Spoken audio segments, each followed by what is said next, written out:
Yes, thank you. So it's our last day. We're almost there. Thank you so much for being here. It's a really good turnout for the last day. I know everyone is tired, but today is going to be a very strong program, mostly because I have a media panel. So please do come to the Life Sciences Boardroom. I just want to introduce the rapporteur for today, who is Kapil Yadev. He's going to be introducing our short notes from yesterday's day. Thank you. Here he is. Thank you so much. And so we're running slightly late, so if we can just keep on time, we need about 3 minutes for our short messages, and then we can go on to the next session. Thank you very much.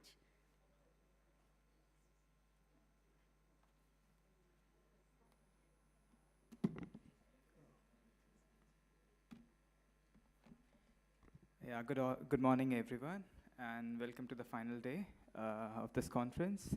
On behalf of the entire reporting team, I'm sharing an overview of the key conversations, debates, and insights that took place on day two. Day two of the conference deepened debates on land redistribution, environmental justice, food systems, and the intersections between climate, gender, and governance. Across sessions, a central theme emerged, the polycrisis of capitalism and the search for alternative, justice-centered frameworks that reconnect land, livelihood, and democracy. So first on land distribution and justice, the plenary discussions called for redefining redistribution beyond property transfer towards restitution, recognition, and decolonization.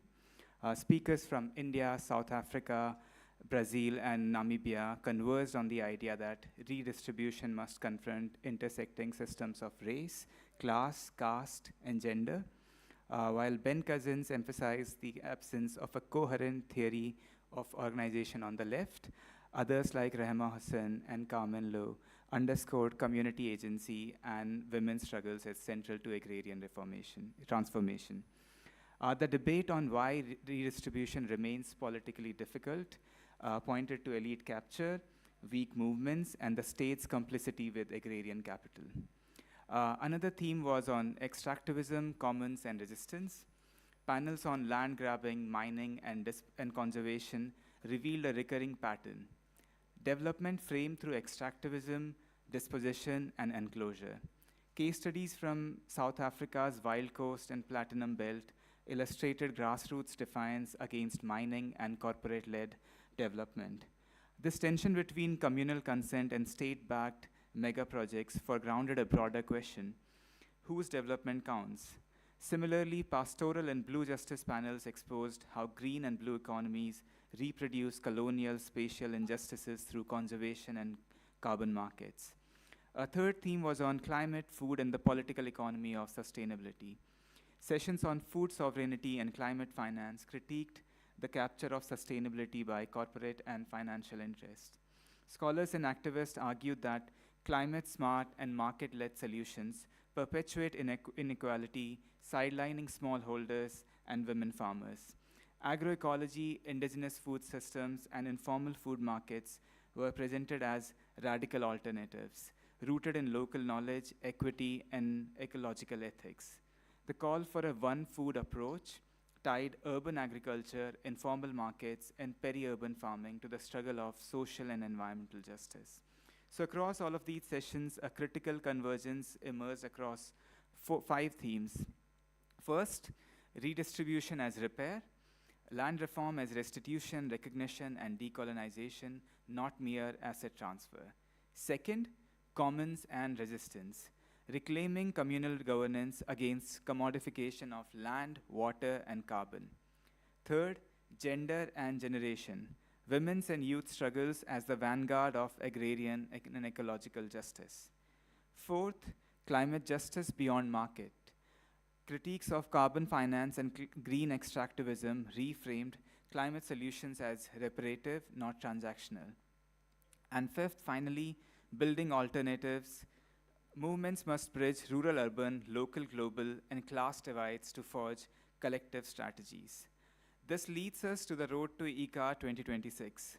Discussions on the way forward emphasize the need to build a radical transnational agrarian movement grounded in solidarity, feminist praxis, and climate justice.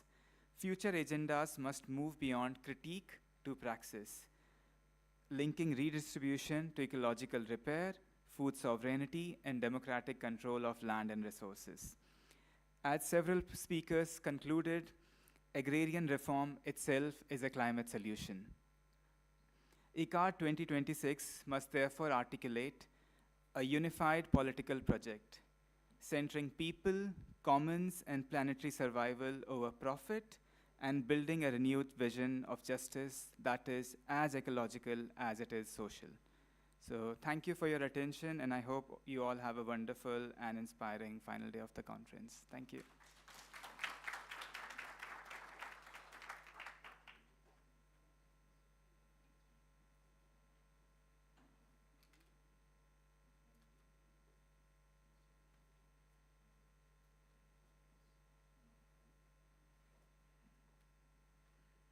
Good morning, everyone. Thank you for being here. We're going to start the panel on ocean and water.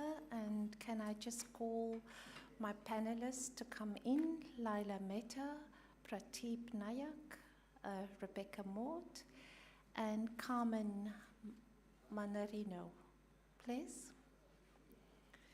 I also want to say that we just had a message from Naseegh Jaffer, who has a bereavement and also not an ill health, and he was unable to make today. He sends, he's really feeling bad that he's not able to make today, and I am so happy that his former colleague and also co-director of Mhasivhandisi, Carmen Manarino, stepped in, and I hope you're all kind to her. Let's all move to the stage. Thank you. Prateep, yes?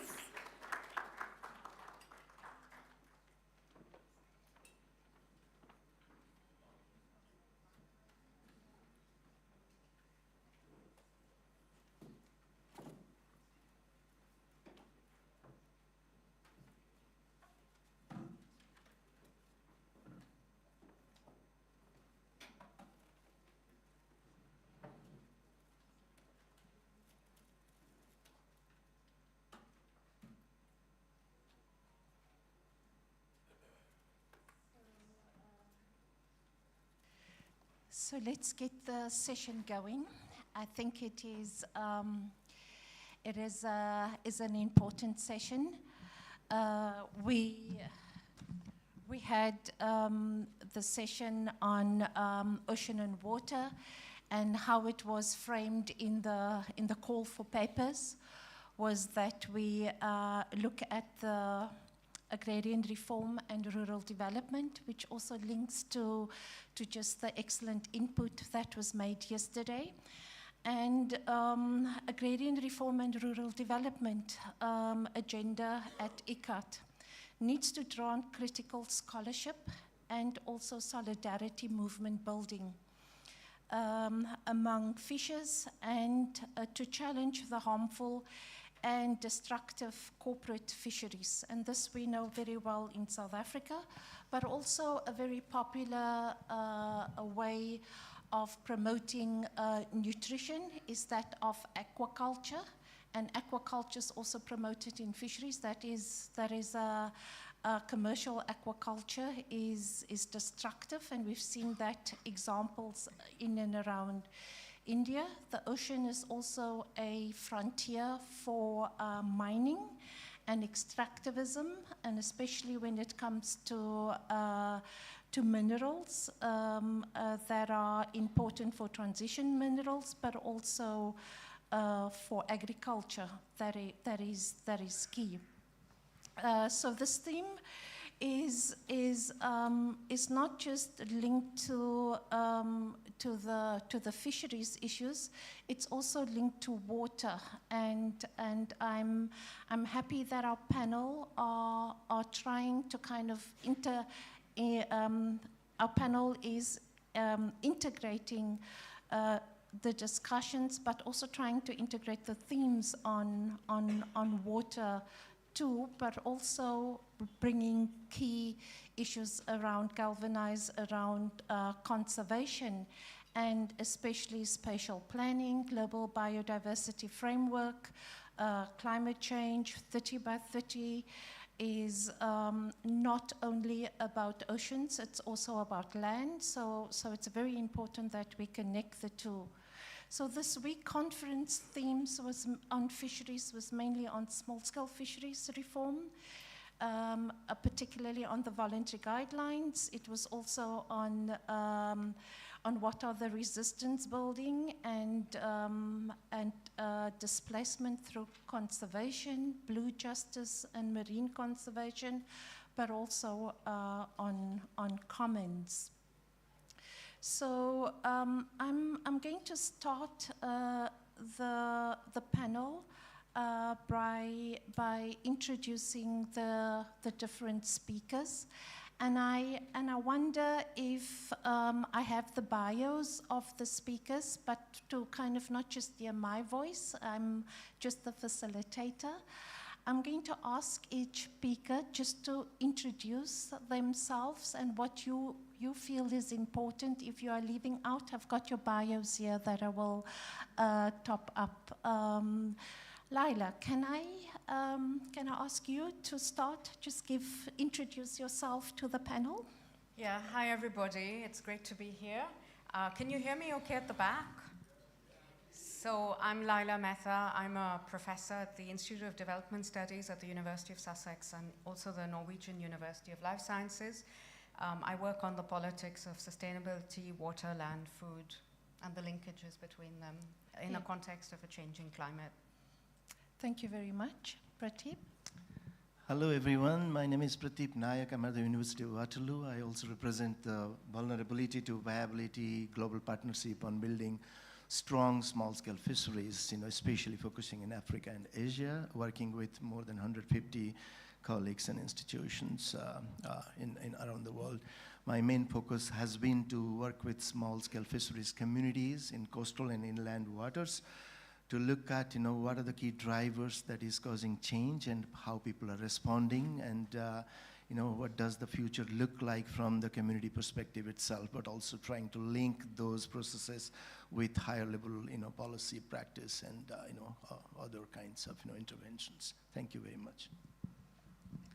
Good morning, everyone. My name is Carmen Mandarino. I am currently the acting co-director of Masifundise.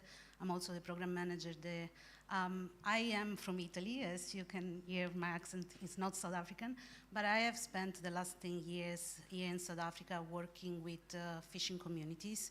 Our work is really about organizing with fishing communities to claim their rights and to claim their food sovereignty. And so as Masifundise, we work at local level, both in coastal and inland communities here in South Africa, but we're also very involved in the International Fishers Movement, the World Forum of Fisher People.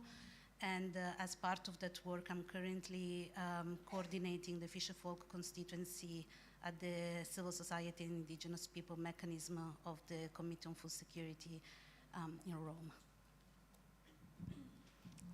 Good morning, bom dia, buenos dias. My name is Rebecca Mott.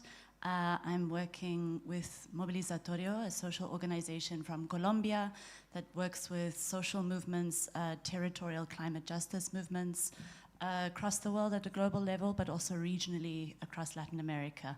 And pleasure to join the panel. Thank you very much to the panel.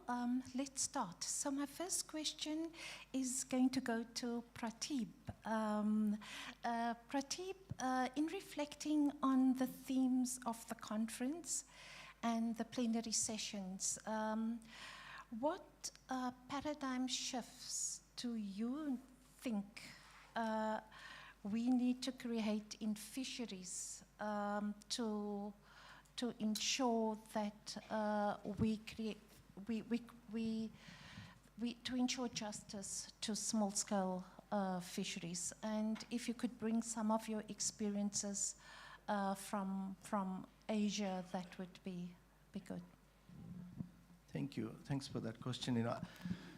When we look at major paradigm shifts, I would say that really the time is appropriate to think about it, because we have been struggling along with the communities that we work with in finding new ways of addressing the existing problems. So a paradigm shift is something that it's good to call for. I have a number of things that I have in mind in terms of what paradigm shifts needs to be done. They got across the academic work we do. They got across the practice and the policy domains, and also the large number of community actions that are taking place. So I'll just list a few of them, and you can discuss them later on. I think we have been caught up in this ask for rights. As an academic person, if you look at rights, I come from the Commons scholarship. I have done a lot of learning and working on the Commons scholarship itself. So we learned about asking for rights is a good thing to gain access to resources and other things. But we are finding that only asking for rights is probably not the right approach. What else do we need in addition to rights is a major question, and that might call for a major paradigm shift itself. So we know about bundle of rights. Following the bundle of rights, scholars came in and then they talked about theory of access, and Nancy Pelosi and Jesse Ribot came out and then said, okay, unless we have a bundle of power, we cannot achieve the bundle of rights.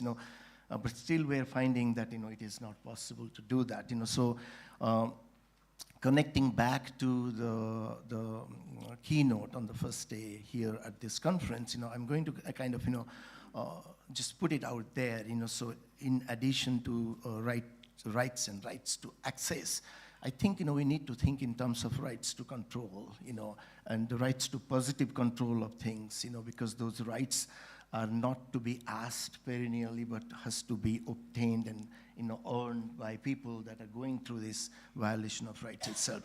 So rights to control is something that is a major paradigm shift, but at the same time in the rights domain, not only asking for rights and from governments and other top-down agencies, but also engaging and navigating the politics and the dynamics around the rights in everyday life is a paradigm shift. We need to kind of also look beyond land. What does land plus mean in the context of this conference? I have been talking about a commons approach that encompasses the oceans, the coasts, and the society as a complex, as a common, itself, because the boundaries between them are very blurred. So we need to think in terms of, what does a commons that encompasses the oceans, the coasts, the society and people might look like. We need to engage in terms of evidence-based work, which is the contribution that research makes to these processes itself, and therefore all the work around knowledge prioritization, co-production, and co-creation of knowledge, and all of that. In our own work in B2B, we have been focusing on knowledge recognition as a prelude to knowledge development, capacity recognition as a prelude to capacity development and capacity building, because, if you say capacity building or capacity development, it is a deficit model, thereby you are trying to fill any capacity that is lacking at certain levels. Therefore, recognizing the existing capacities is also very important. The last but not the least is, we always try to kind of, set a goal and try to chase the goal, I'm kind of thinking a paradigm shift in terms of starting with action and let that action lead to the goal and goal setting itself, and that's a major paradigm shift in itself. Thank you. Thank you, Prateep, for that input. I think that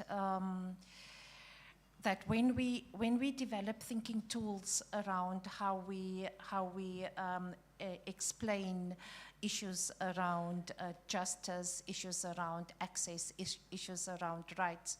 We're often just in the reality, and I think it is important that we also, I think that linking back to Professor Issa Shivji's talk around control, what would that mean, access to control?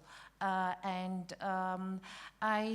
want to kind of just go into, because we are linking to water too, Lyla, what would you see as what are the kind of key paradigm shifts that, reflecting on the conference themes, thinking about your expertise, because your expertise is not only on water, it also, you know, look at sustainability, it links it.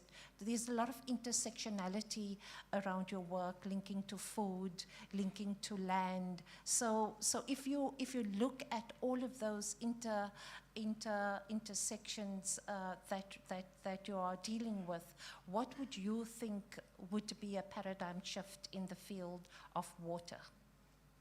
Yeah, great.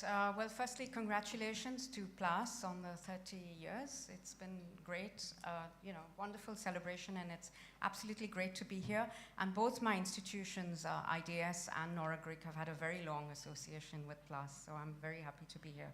All of you know how complex land is, but I think those of us who work on water would say water is even more complex because it's so variable across time and space, the fluid properties of it, the slippery nature of water, and also across multiple scales, so downstream, upstream, groundwater, surface water. So all these interactions make it a really, really slippery resource. And in that way, the nature of injustices are also more insidious, especially when you look at the nature of water grabbing and the intersections with land grabbing. So in a way, the fluid properties of water make water grabs a site for a lot of injustice. But a lot of these issues are often lost to policymakers because they look at things from a very top-down way. And so, I mean, my first plea would be you have to understand water and land from the bottom up and the interactions. So a local farmer, a smallholder, don't distinguish between land, water, and food. They're very, very interconnected. But as you go up at the policy level, there's all this sectoral compartmentalization, and that becomes really problematic. So obviously, the first thing would be to break down the silos. Particularly in the water debate, there's been really a split between domestic versus productive uses. And I think that shift is very flawed, especially if you take a feminist lens. So if you look at the lens of how local experiences are and how they're grounded. Water is also a food. You know, water is the lifeblood of the human system. Without water, there can be no food security. And in a way, the whole agrarian question also has to be linked to the water question and access to water. So I guess the first thing would be, you know, bring these things together and also open up how we view the human right to water. Because at the moment, the human right to water very much focuses on the domestic. It doesn't really bring the domestic and the productive dimensions together. And I think my big wish in terms of paradigmatic shift would be a broader kind of conceptualization of how we understand access to water. It's not just survival. I mean, we know that's being violated on a daily basis. I could give you the statistics, you know, 2.2 million without access to basic water. The statistics around sanitation are even stronger. But the definitions are clearest around safe drinking water and sanitation for domestic purposes. But we don't really look at water for the ecosystems, for subsistence agriculture, for what it means for smallholders, etc. So in that sense, we really need a greater expansion. And some countries have walked the talk. South Africa has been amazing, Bolivia has been amazing, but I guess just operationalizing that in practice.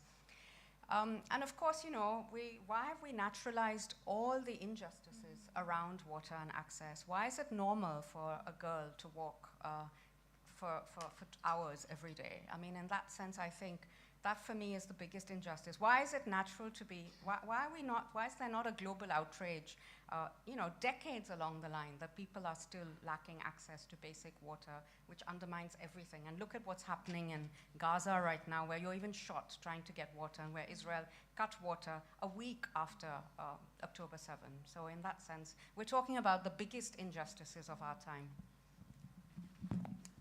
I've got one. Thank you very much. I think that we cannot have this panel without also in terms of fisheries, without thinking about Gaza in terms of water, in terms of land, and in terms of fisheries. I think it is very important that when we look at ICCAT, the extent to the crisis and the genocide in Gaza needs to be factored in that particular statement this afternoon. Carmen, I'm going to move to you. Thank you very much for stepping into last minute, and it was basically really last minute. You, as an activist in South Africa, were very much part of, the looking at the gains South Africa made with the small-scale fisheries policy, and how that small-scale fisheries policy also fed into the voluntary guidelines of fisheries, but the voluntary guidelines also connect, and I think this is what brings this group together, that the voluntary guidelines on tenure links land, water, fisheries, forest, all together, and it is called tenure guidelines. But we in fisheries have a specifically voluntary guidelines. Can you speak about although we have these processes in place, how does that relate to the realities and the changes both in the South African policy process, but also linking that to the guidelines? Thanks, Moenieba. I'm going to start thinking, this word or this sentence, paradigm shift, for me is so interesting because the very same phrase of a need for a paradigm shift and the call for a paradigm shift was central to the small-scale fishery policy in South Africa. In fact, that policy comes from the result of a struggle called for by fisher people in their communities and a call for recognition, and indeed called through a legal process for a paradigm shift.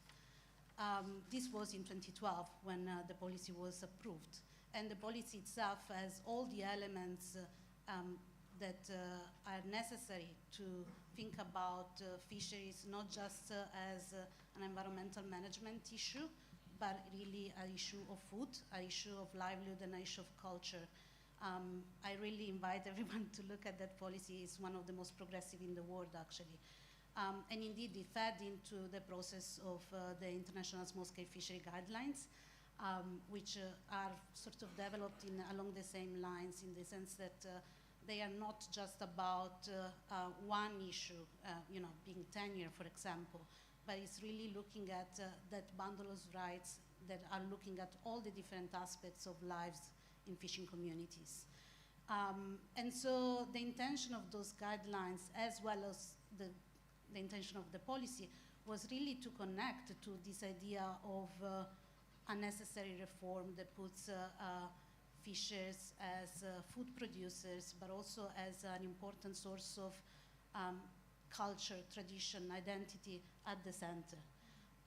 Unfortunately, what we have seen then from there, and I think there is so many interesting parallels between the situation in South Africa and internationally, is that a couple of years later, we see a new policy coming from the same department called Operation Pakisa. Internationally, we see FAO speaking about sustainable blue economy, and both of these processes are really looking at turning things around, where oceans are put at the center, yes, but are put at the center as a last frontier of what can we exploit and make profit out of, whether it's oil and gas, whether it's mining, industrial agriculture, and conservation.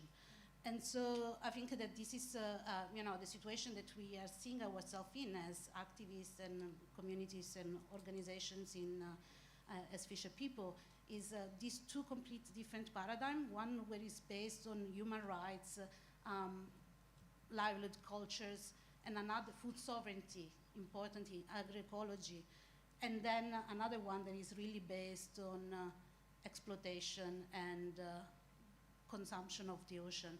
And so, I mean, this is where we're finding ourselves, and it is a key part of the struggle, which I think also really connects to the struggles of peasants and pastoralists and other food producers, which is to exist. I think it is very much about securing our existence. And in that sense, I think that the guidelines are still an important instrument for us, because it was the first instrument at the international level that it was about specifically small-scale fishing communities. I should say, it's important to say that within the fishers movement, we are moving beyond this idea of small-scale fishing communities, or small scale, because it is about also recognizing that that very same framing, it's about a productivist model that I think we need to move beyond. And indeed, we are not small. And so it is important that the instrument is upholding these principles, although at the same time, we have to recognize that the guidelines have lost momentum, and especially, for example, when we look at FAO as a key global governance space for food for us. We are now seeing FAO talking about blue transformation, blue foods, aquaculture as the solution for food production in the context of fisheries, and we reject that completely. And that's where, again, it goes back to having to think about how do we actually advance these rights in this context at the moment, and maybe reform is not everything that we can do. Yeah, thank you, Carmen. I will come back to you around how do we connect these issues to the current process. Rebecca, thank you also very much for stepping in. We had a panelist from Colombia, Professor Lina Saavedra. She couldn't make it because of a visa. And Rebecca also stepped in last minute. So thank you very much for that.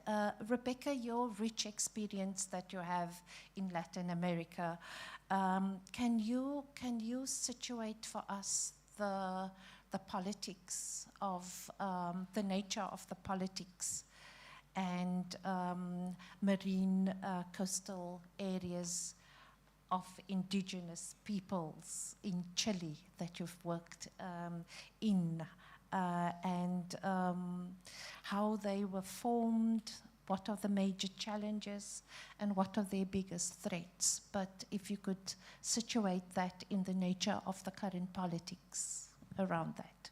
Thank you.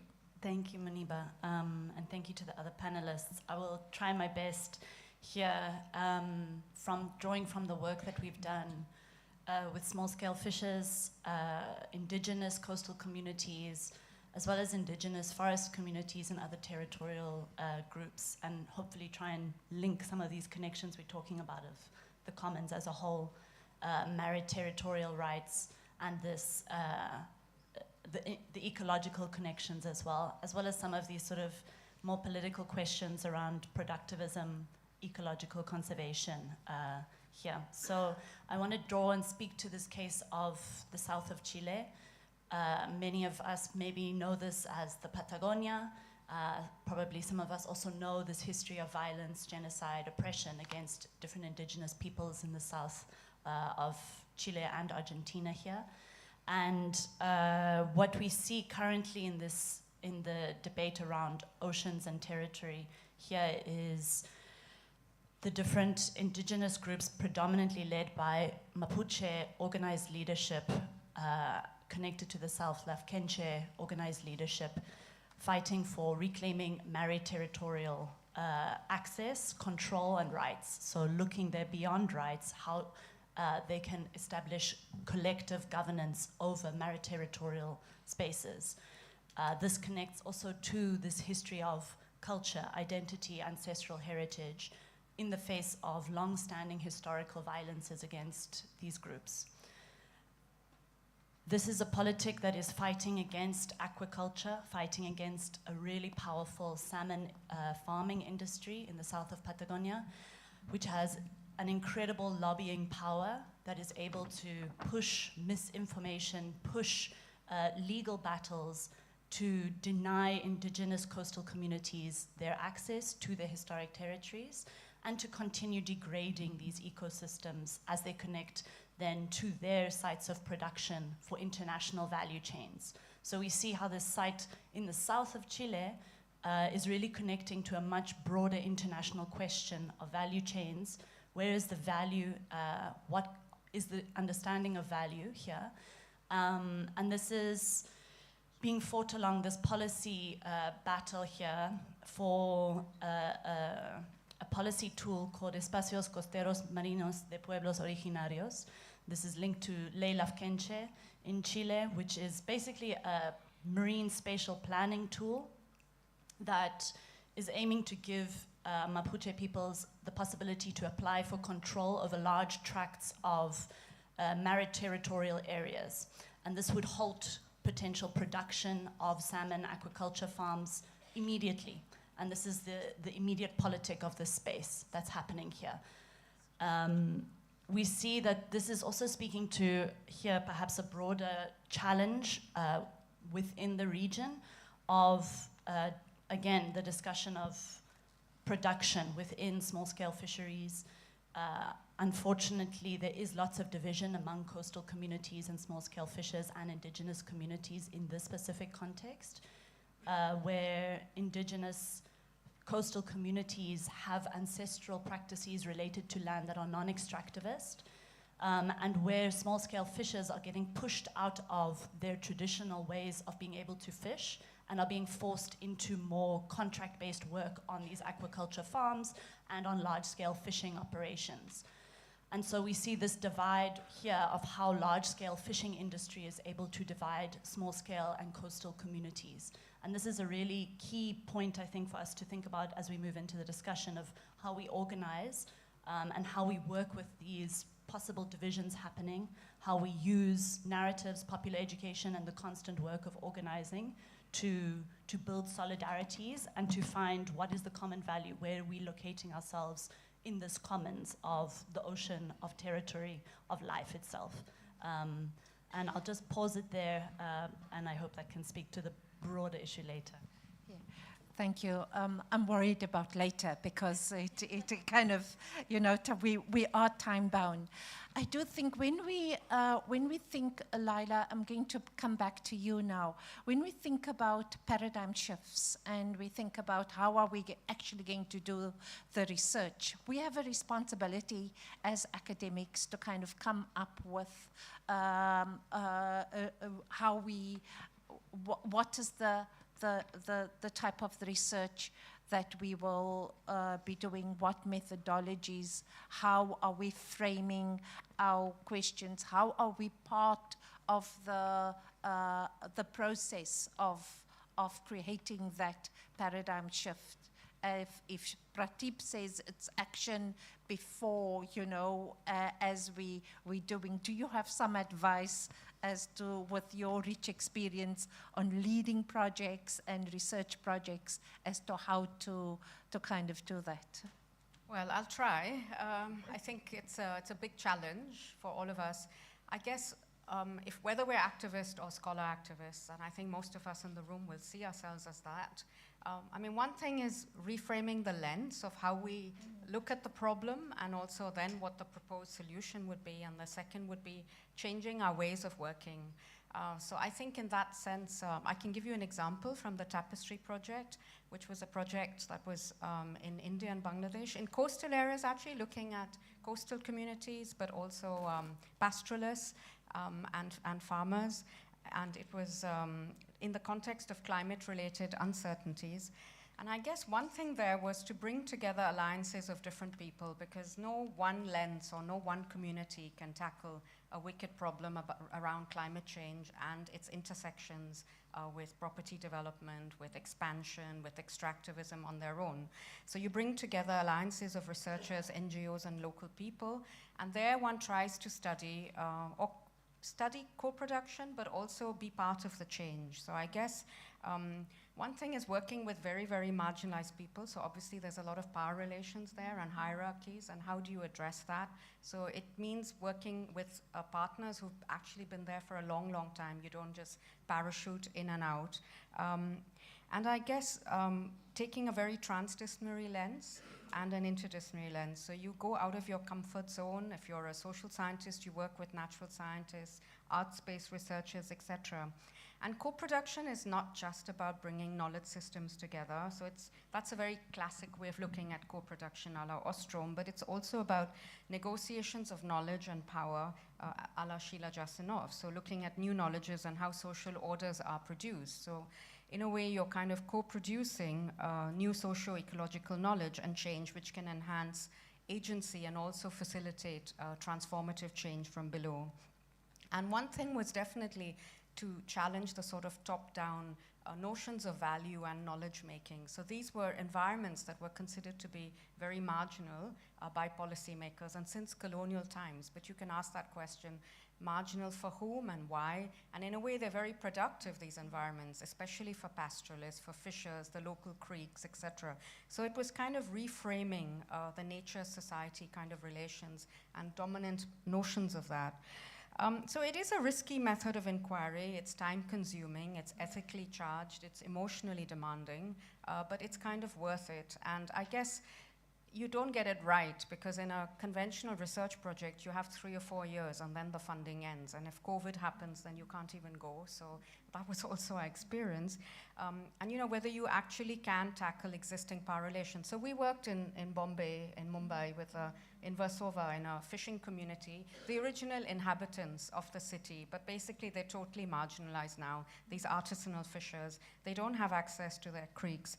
And through co-production and working with a local NGO, we were trying to look at challenging the growth-led expansion, ways to sustain artisanal fishing, understand mangroves and creeks in different ways, really trying to reframe those landscapes, because they were seen as drains, but actually if you clean them up, you know, they can sustain local livelihoods, especially of women fishers. And so we co-produced this initiative, which was a net filter, building on local fishing knowledge and indigenous knowledge of the net, and sort of trying to trap waste and plastic. So it kind of made a bit of a splash. There was a lot of media attention because it was really focusing on some of the local understandings, and really then emphasizing issues about the right to the city, what these creeks and different spaces meant, and really creating new visions for future collaboration. So I think that was quite powerful, but of course challenging too. And then the project ends. So if you really want transformative change, you need 15 or 20 years funding, I think. Yeah. Not 2 years or 3 years. And funding is a challenge. And now there's no money left anywhere. Yeah.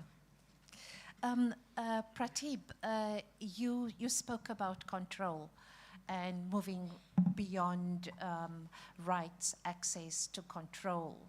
And I see control in the way it was framed at the beginning of the conference is also linked to commons. And I know that you're a commons scholar, but you are also a transdisciplinary scholar, and you have battled between the social and ecological systems work for a very long time. Can you give some insights as to how do we move? You know, we've gone to a paradigm shift. What would be the methodology and the research that is then needed?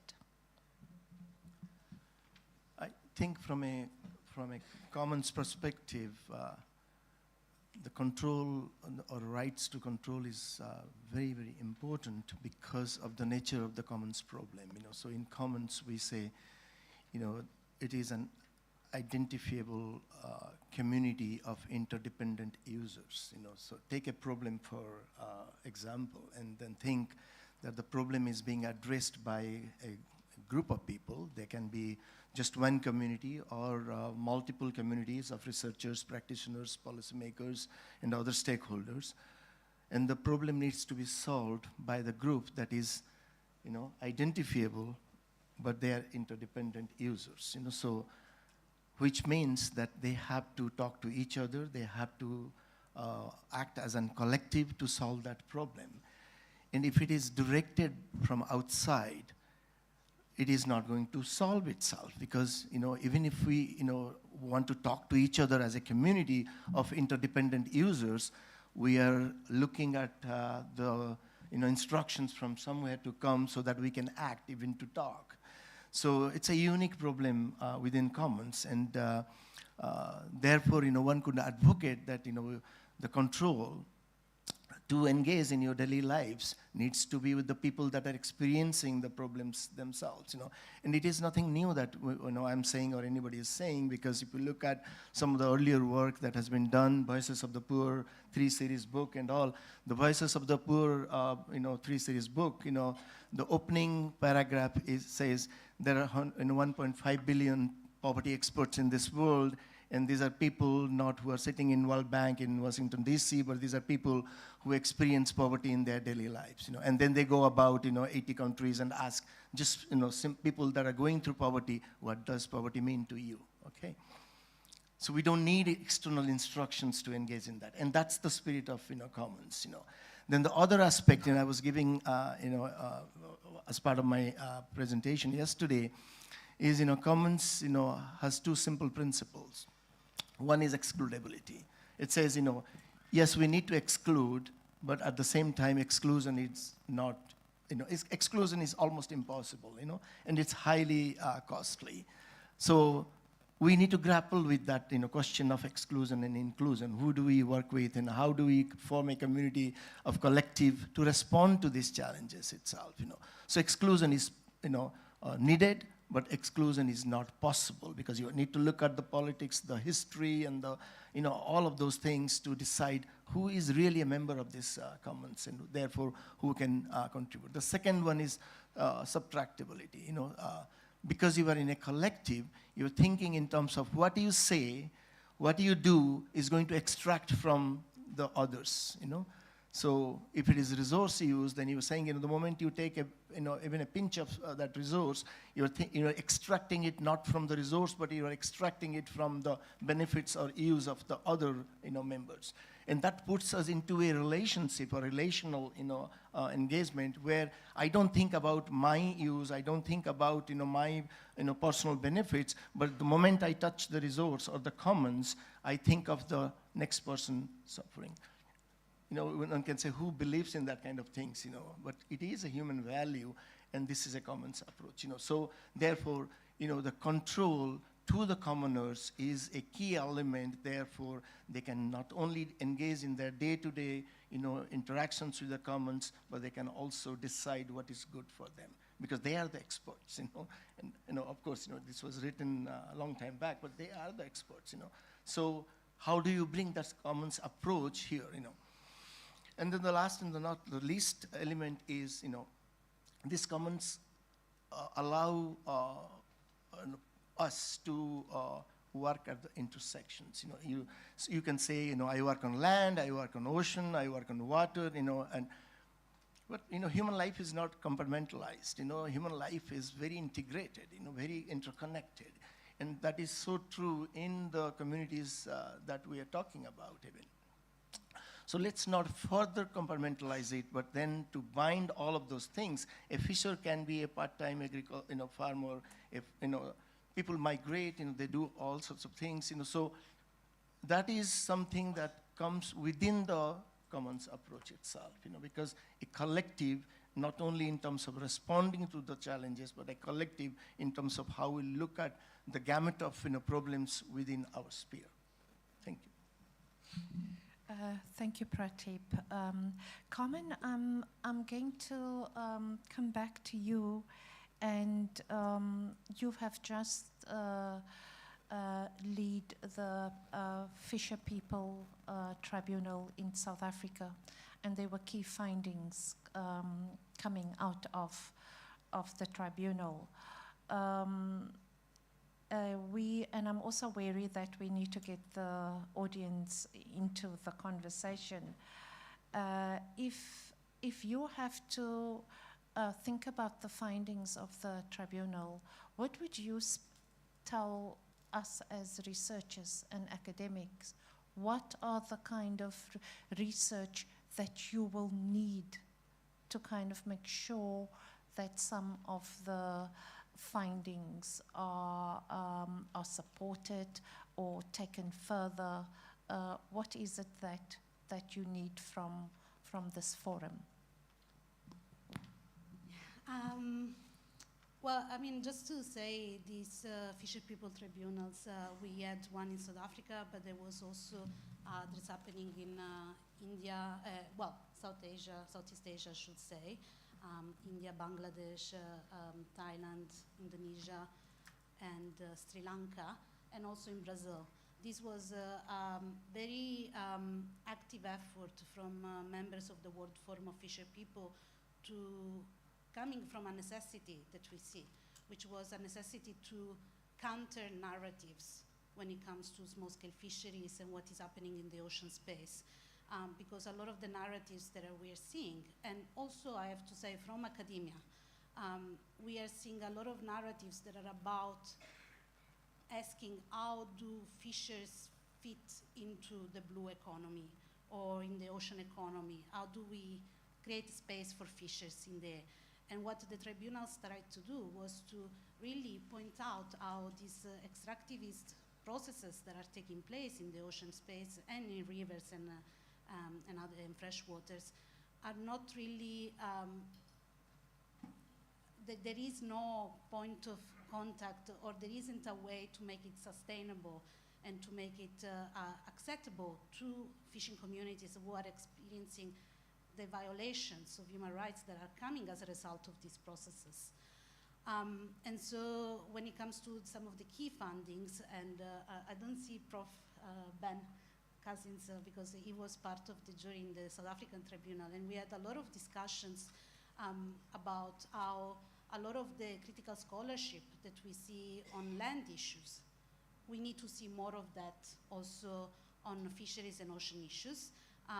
On one end, it's about really making the value of for fisher people and their livelihood activities emerge, because we don't see that. And in fact, when we interface with the government, oftentimes, the struggle is to say, but small-scale fishery is not really contributing to the economy. And so how do we actually develop knowledge and scholarship around really appreciating the value that these livelihoods have? But then also, as I said, I do think we need to see a lot of more scholarship, really looking also at the political economy of what is happening in the ocean from a critical perspective. We do need to see how these powers, for example, aquaculture being a big one, are playing out into what happens in the ocean and what happens to communities as a result. And so, in this sense, it's not scholarship to see how do we make certain reform processes, ocean economy being at the center, sustainable, but it's also about how do we actually support resistance to it, which I think is it's key. And I invite all of you and many in the rooms and your faculties to really try to broaden, because there is a lot more that we need to do from the ocean side to catch up, in a sense, in terms of the thinking, the theories, and how we actually realize all of that in support of the struggles that are happening at local level, national and internationally.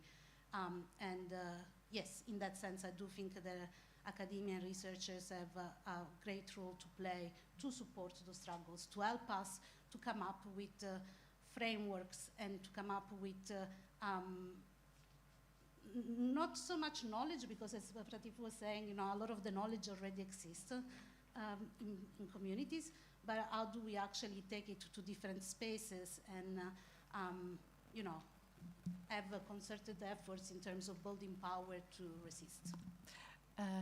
Thank you very much, comment for that. I think that it is up to us to kind of assist in doing that. Rebecca, to bring you in the conversation before I open it up to the audience, what would you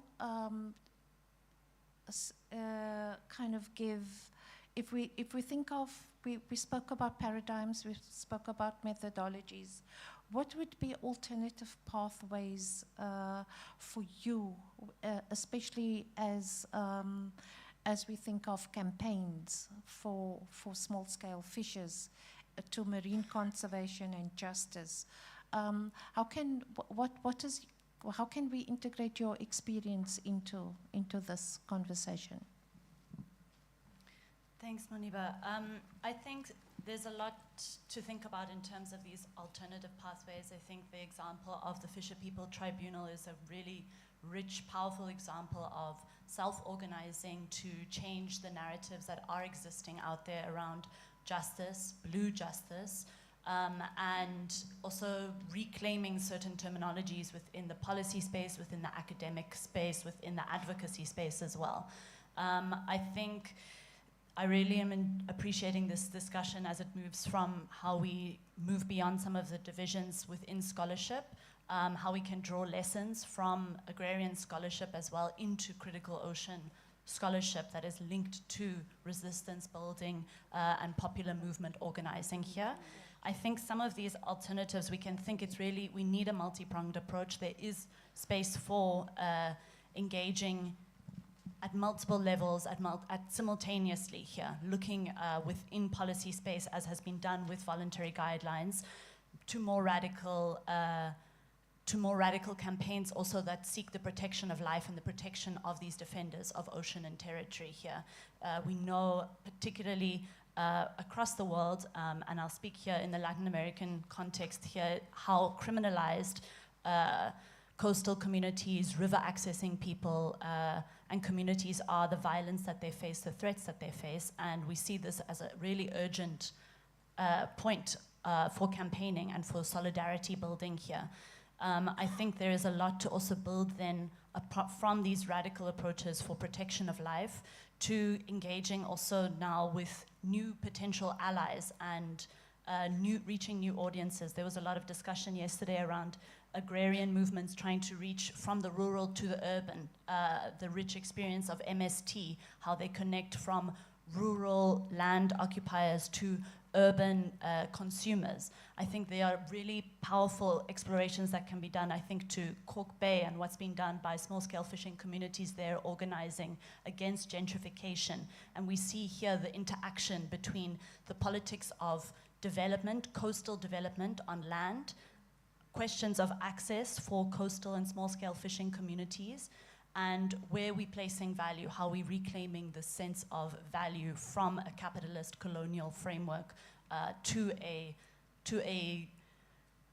community-led, a movement-led, a popular reclaiming of life, of a shared common ecology, and of this interconnectedness and interdependentness that we have. I think something that I spoke about yesterday as well in one of the panels is how we can use communications strategically. And I think this is also speaking to what has been mentioned about the limitations of funding cycles, of project cycles, of research cycles here, and how we can use the money that we have in strategic moments to really support the self-organization of fisher peoples, of coastal communities, how we can use these resources to ensure that there is a sustainability, a life beyond a project cycle, that organized communities can develop and charge with their own narratives moving forward, and use this approach then in the way we're moving of counter-narratives, of pushing against false climate solutions, of trying to show what are the real solutions coming from the ground up. And I think this is a really, it's a campaigny way to think about it, but it really connects to some of these more academic debates of how we can also link research to movement building to develop a more critical ocean studies approach that is linked into and part of the family of agrarian studies here. And I would really also echo the encouragement that we start thinking more around these linkages and thinking very strategically how we can engage and communicate to build new alliances strategically, to build new alliances in our thinking, in our ways of building knowledge, and in our movement building as well. Thank you, Rebecca. I'm just looking at time, and I'm going to open it up for maybe one or two questions, because I have a final question to the panel, and that is an important question, is what are your key messages that needs to go to ICAT plus 20? So any questions? Yes, in front, please. Can somebody just...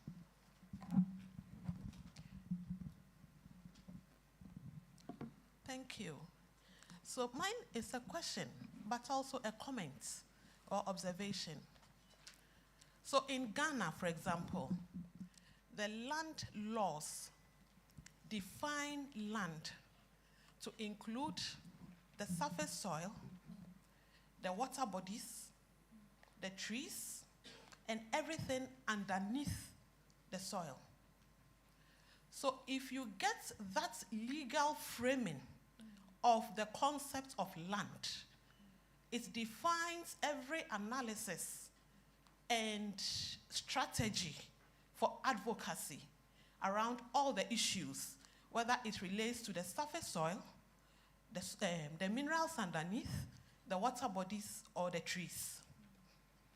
And for me, with my almost 3 decades of advocacy in the land and natural resource sector, what I see is that when you use that conceptual understanding to define the problem and to analyze the issues and the strategies, it gets direction.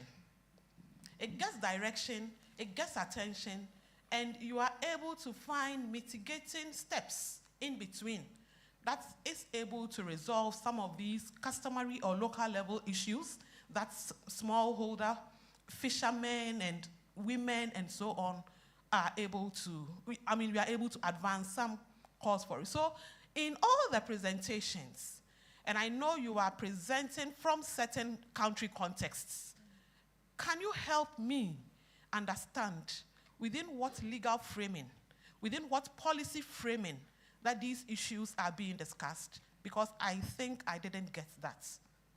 Thank you. Thank you very much. Any other question? Okay. Right at the back, yes, thank you.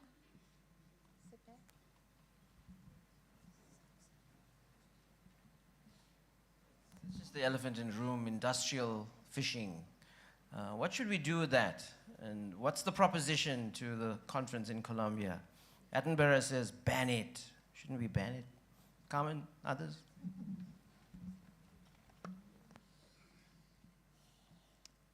Right in front here, His Royal Highness. Yeah, I just think great presentation. But in my thoughts would be that the questions of these commons, blue and lands and everything, I'm thinking over the years we've had a lot of conferences. Isn't it time now that we create a curriculum that can start from the children rather than it being found at the top level? Because if the children learn something, it becomes a part of life. And that is the only way in me where I believe that it can be part of us and then we create change. Thank you. So 3 questions around the legal framework, industrial fisheries, and curriculum of this. So who will answer the curriculum? Can I ask you, Prateep? Yeah. I was going to speak to the legal one sure. a little bit. Yes. So, I mean, I'll take on the legal one. Within what legal framework, frameworks these issues are being discussed. I mean, there is a fundamental problem in defining what is legal within the space in which struggles take place. because it is always branded as, the actions that people take at their own level, may it be protest movements or, advocacy or speaking out, against certain things that doesn't help them to retain their identity and work with their land and other kinds of resources are very easily termed as illegal. So that framing needs to be challenged in many, many ways, because there is a legal aspect maybe at all levels. So many institutions are rejected because they are not formal institutions. They are informal institutions, as if community institutions as being castigated as informal institutions are not legal in themselves. So I know a lot of our colleagues in different parts of the world work on legal pluralism. They look at how there is a plurality of legal definitions within different spaces within which it works. I think there is a fundamental problem there. We need to kind of engage a little bit more. It is hard, because you are directly challenging the right from the Constitution to the legal framings and the courts and all branches of the government. But that fundamental problem needs to be addressed itself. To the question about school curriculum, yes, it is important, but many coastal communities, many ocean communities are now grappling with one particular thing, depopulation. And also, lots of discussions in the places I work, we confront. The discussion is, yes, we are asking for rights. Think of a situation if the government, suddenly there is a change in mind and comes and, okay, we'll give you the rights that you are asking. The communities are grappling with the situation where they say, who are going to enjoy these rights, once this current generation is gone? Because the young people don't want to remain in fisheries. Once migrate, they don't want, they even come back. Even if they are seasonal migrants, they go to a city, come back, and they don't want to step into the water. These are all aspirations around the youth and the upcoming generations itself. So the challenge is then, how do you prepare? Yes, school curriculums need to kind of talk about the very place that these communities are situated in. But then, how do you put a bound, or how do you restrict the ambitions of the younger generation that may or may not like to remain in the sector that their, fathers and grandfathers and mothers and grandmothers are trying to protect? So that's a big challenge, and I don't have a direct answer to it, but I think there is much more work that needs to be done at that level. Yeah, a comment on industrial fisheries. I have my perspective on that, but... Yeah, of course, we are against industrial fishing. I think, though, it's also important to really highlight that we are now also in a moment where industrial aquaculture is taking over. Last year, FAO report on the state of fisheries and aquaculture mentioned that for the first time, aquaculture production is higher than fisheries production. And so in that, I think that there is a key struggle that we need to take on. And in fact, just to mention that the World Forum of Fisher People, together with other movements in the Nyaleni gathering that happened in Sri Lanka last month, they endorse a campaign against industrial aquaculture, which I really hope that many scholars can also come on board on. But yes, but in this, I think especially when it comes to industrial fisheries, it's also important to think about the fish workers in those fisheries and where do we place them? Because maybe not as much in South Africa, but in other countries, and especially in Asia, there are so many people that depend on that work. And in fact, at times, that we see slavery taking place, and all kinds of violations. So, of course, we have to think about what does phasing out industrial fisheries also means for the people that are involved. Yeah. Since I started doing research in fisheries, there was a number floating of 27,000 workers in South Africa that are active in fishing. I tried counting in 2016, and I could only find about 5,000 people working in industrial fisheries. The rest are seasonal workers. And I think that is the big factor. The mechanization in industrialized fisheries is a problem, and I think there's a problem in South Africa particular of pumping up the numbers of who's actually involved in fisheries and who has the permanent jobs. And if we look at it, it's the women who are the seasonal workers and the men who have the permanent jobs, and they are also people who are working in the industry, are also the ones who go out and that act as contractors to contract labor. So there's different levels of exploitation in communities when it comes to fish workers. Also, part of my research has also shown that a number of those who lost their jobs in the industrialized fisheries has been incorporated into small-scale fisheries.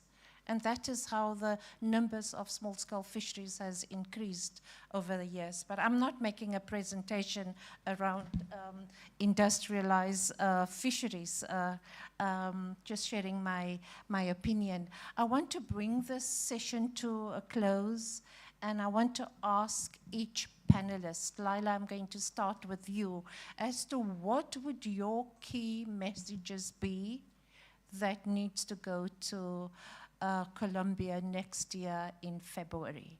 If you can frame a few key messages, thank you. Yeah, thank you. This has been a really exciting panel, so thanks to the fellow panelists. I guess one is the linkages. So when you talk about land reform, you must also bring it together with water reform and the stickiness of inequality. South Africa has had some of the most progressive legislation in terms of water and land reallocation, but apartheid legacies, etc., and the stickiness of inequality just meant that it didn't work, and the lack of coordination across the sectors. So I guess that's really important. Waters often seem to be so complex that it wasn't really included in the initial voluntary guidelines. That's now changing a bit. Water tenure systems are very complex, and actually even the legal system you spoke about, I mean, that often excludes a lot of smallholders and customary law. So I guess making sure that the rights of those who actually have their rights in informal systems are always protected is really, really important. I guess my other message would be to decolonize some of these very conventional notions that we have of land, water, and also make the invisible visible, because a lot of our notions of what is productive, what is efficient, etc., are very colonial or very productivist, and so I guess that's really important, because if you denigrate land and water and these systems, or you consider them to be unproductive, it also legitimizes grabs. So, we have to counteract conventional understandings of terra nullius or scarcity, etc., to really make sure that the rights of those smallholders are protected. Also, the need to see multiple and to bring place-based knowledges into these systems is really important, because that will allow for sort of multiple visions of the future and different forms of food, land, climate, and water justice. And I guess whenever you're making in decision-making processes, we need to focus initially and always on the needs and interests of the most vulnerable and marginalized. I guess they really have to be upfront, over and above, other interests. And that should also be a defining principle in allocation systems, rather than focusing on the efficient users or the big users, etc. I also spoke about the need to break down the silos across rights. So I think that's really important, bring together rights to land, water, and food, and really also expand some of our very narrow framings around rights. And finally, I think we also have to push against the weaponization of water, land, and food in this time of war and genocide. We focused a lot on Gaza. There was a comrade here who spoke also about the African different wars that we often don't talk about internationally. In the Tigray War, for 2 years, the genocide that happened there, water and food and land systems were really targeted, and we all know about what's going on in Gaza. So I guess denying these basic rights in times of war and genocide really constitute, the highest forms of war crime and injustice. So really pushing for accountability of these war criminals, and also their complicit friends in the Western world is really something we also have to push for.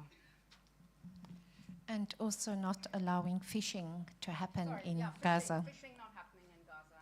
They managed to get fish when the flotilla came, right? So I think that was really pretty amazing after 2 years. I want to draw an example from the work that we have been doing as part of the Vulnerability to Viability Global Partnership. So we did a synthesis of case studies from about 12 countries in Africa and Asia. And it has now been published in Marine Policy, where we found two things. We found that all the vulnerabilities that take place within small-scale fisheries communities can be, clubbed into 5, categories, And one of the categories that was mind-boggling was the emergent category, which tells us that every 1 or 2 things that we know, we do not know 5 other things about the same thing, because they are invisible in the context that we work. And then the second element of that is across these 5 categories, we found above 60 to 70 different types of vulnerabilities and their drivers, So the number of those things are again mind-boggling because, the critical question is how do you contextualize those vulnerabilities within the disparate, communities and disparate, geographical and political spaces that we are talking about, because they are numerous.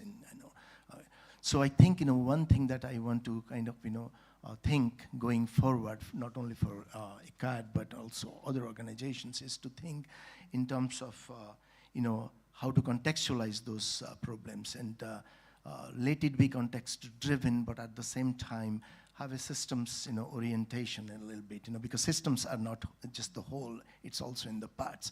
Most of our interventions are at the system level. We think, okay, the entire system has become vulnerable or it has to be viable, but we do not look the specificities of that particular system because there is so many hidden and invisible elements within that that needs to be kind of, made visible and therefore be able to address the issues around them. And it is critically linked to the equity, justice, and other kinds of, issues that we talk about.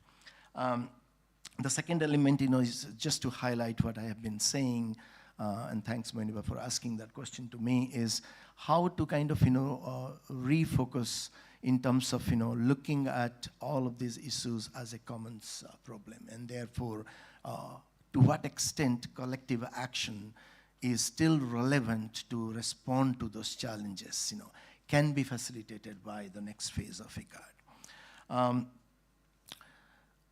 Agree or not, we still aim for final outputs, and outcomes, so we miss out on the process in many things that we do.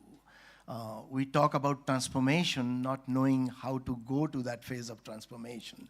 Transformations can be very drastic changes in, and academically speaking, it can be very drastic changes in, system structure, function, and, characteristics, but, we don't know how to get to that. I think, and again, learning from the work that we do, we do not focus on transformation, we focus on transitions, because transitions gives a process orientation, gives us the time and the ability to deal with the nitty-gritties of the problem itself. So I would like to profess, in terms of looking at transformation through transformation through transitions. Therefore, bring the focus on the process rather than, what is to be achieved, ultimately. Then in that relation, to look at, okay, if we are, trying to achieve something very big, like transformations, what are we moving away from? Transformation from what and transformation to what?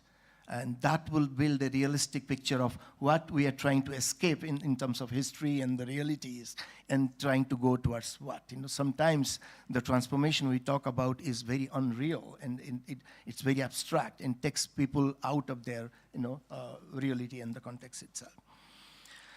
The last but not the least, again, is this entire focus on governance. And I know, ICAD has responsible governance as one of the key areas itself, I think, governance should not be looked upon as a panacea. We almost think that, okay, we talk about governance, we try to kind of, create governance arrangements, in multiple places, and we think the problem is going to get solved. So how to not think of governance as an umbrella approach that is a panacea, rather than engaging through the same governance approach with the nitty-gritties of the problem day to day. What I call is soiling our hands to not only engage with the problems, but also trying to make steps towards this resolution or responses to that. I'm going to try to be very simple in terms of the messages, and indeed there is a lot of work that is happening at this point with international social movements in creating convergence towards ICCAT, especially in the International Planning Committee. So there is no need to reinvent that wheel. But maybe what I'm going to say is 3 points. One being about the fact that when we think about land, territories, and the ocean, it's interesting for me to think about how UNCLOS from 81, the Convention on the Law of the Seas, was actually one of the biggest enclosures that we have seen in history, where states essentially appropriated the 200 nautical miles. And now we are seeing those same territories being parceled out to be given away to industrial fisheries, oil and gas developments, mining, aquaculture, and conservation, but conservation that is not about protecting biodiversity for people, but it's really about creating new financial instruments for corporates to continue to plunder our resources in the 70% of the oceans that we're not going to be protecting under 30 by 30. And so in that sense, I think that even this very simple fact is something that we need to take into account when we're talking about agrarian reform and rural development and the messages for ICCAT +20. The second point that I want to make, which has been made before, but it's the fact that when we're talking about fisheries and agriculture, we cannot separate one from the other. I think that there is very little fisher people that are not also engaging on production of food on land. And importantly, as we say, we always say we are on the waters, but we also on land.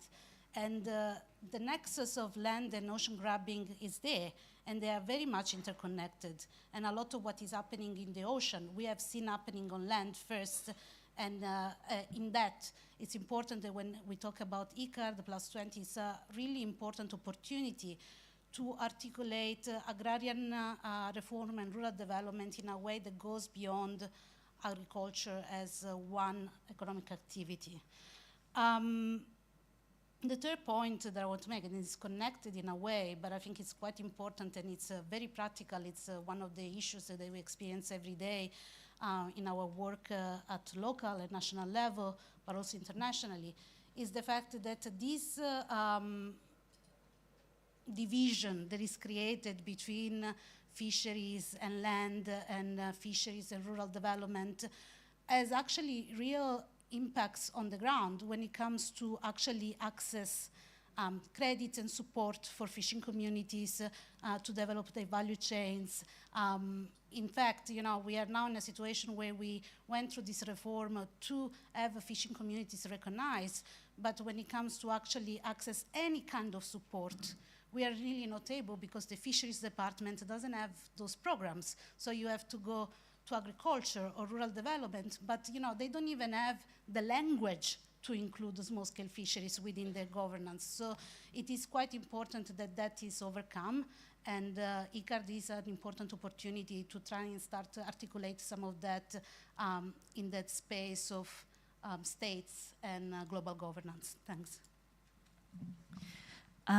Thank you. I think looking towards ICCAT, it's going to be valuable, as many people have said here, to one hand emphasize the unique threats facing small-scale fisher, artisanal fishing, and coastal communities, counter the blue economy narratives that the ocean is devoid of human life, to keep reinserting the connectedness of humanity and ecology in this, and that to keep pushing for direct married territorial control and care. I think it will also be essential to consolidate common power here, as has been said, and build these strategic alliances constantly and deepen them outside of the oceans and rivers world of organizing. And I think this will be particularly important in the sort of global geopolitical context of shifts to the right, and also thinking about what it will mean to be hosted in Colombia next year. Thinking, again, these connections to this expansive extractiveness on the blue frontier of the ocean as this final frontier to extract from, how this connects to global geopolitics of energy extraction as well. What are those implications to really consolidate our bases, taking and locating ourselves in this broader systemic question, which Ben mentioned on the first day.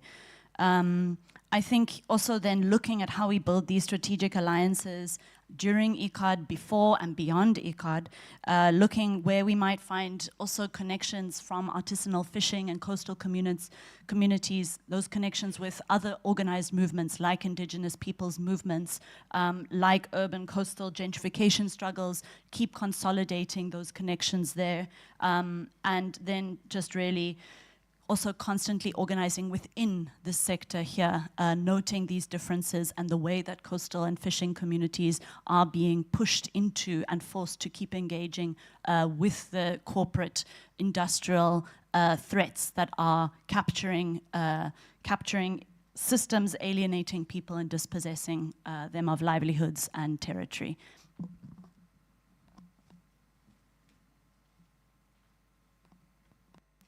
Thank you very much. I think that this has been a really fascinating panel. Thank you very much for all your inputs. I think that, you know, after 30 years at PLAAS, it is the first conference that we have that combine fisheries, ocean, water, land, climate, environment in one conference. I hope, and people, of course, and I hope that in future there would be more conferences that also deal with these different themes as a whole and not in siloed. I feel that I have to end with two comments. The one is African proverb that says that the times are urgent, but let us slow down. I think that it is very important that we must be intentional in the work that we do. I also want to say that it is important that in today's lives and politics and the global political situation, it is important for us to stay with the trouble. And we need to stick with that trouble, and we also need to make trouble when we talking about our research, whether it's movement building or whether it is organizing communities and forming deep alliances. Thank you very much. Enjoy the rest of the session.